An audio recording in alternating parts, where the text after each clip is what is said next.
आमे साधारणतः पांपड़ को एमती छाणिकी भात सहित खाई थाउ। हेले आज एमती किछि नुआ बनेबा जोटा कि समस्त को पसंद आसीबो। हाय फ्रेंड्स, सुचित्रा किचन को आपण समस्त बहुत बहुत स्वागत। प्रथमे गैस रे बसे देबा गोटे तावा।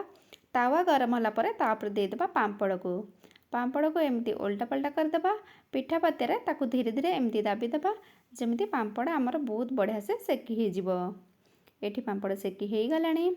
ता सेव करबा पई एमती गरमा गरम थिबो आमे ताकू नेकिना गोटे ग्लास भितर रखिदेबा। एटा ताकू ग्लास भितर रखिदेली। ता गरम गरम करिवे, ठंडा हेले से भांगी जिवो, एमती से जमा भी हबनी। एठी मो किछि काकुड़ी, टमाटो, पियाज और धनिया पत्र को काटी नेछि। गोटे बाउल रे मु दे दोछि किछि कटा काकुड़ी, ता सहित दे दोछि कटा पियाज। एबे ता सहित मु दे दोछि कटा टमाटो को आउ कटा धनिया पत्र को। एबे आमे देबा एथरे सिजा हेथिबा मटर।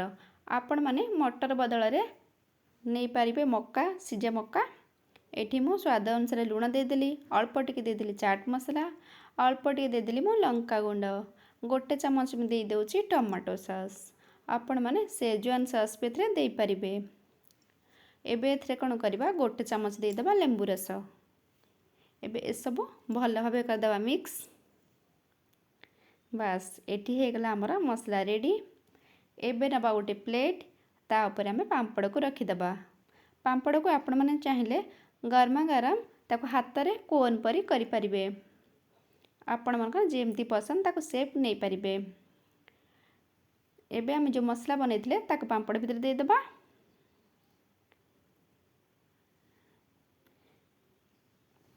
जदि वीडियोटी आपण मन भल लागिबो ता लाइक करिवे। जदि चैनल को प्रथम थर करे आछंती ताले सब्सक्राइब करिवे। एठी तापरे मु दे देली मेयोनीज। ये हला ऑप्शनल। आपण मन पाखरे धनिया पत्र चटणी थिले भी एमती दे परिबे। एबे तापरे मु दे देली किछि छणा सेव आउ तापरे दे देली धनिया पत्र। बास एठी हमर हे गला रेडी पांपड़ टाको। आपण माने निश्चिंत थरे एमती घरे ट्राई करंतु आउ केमती लागिला मो सहित शेयर करंतु। पुणी देखा आ गोटे नुआ रेसिपी सहित। धन्यवाद।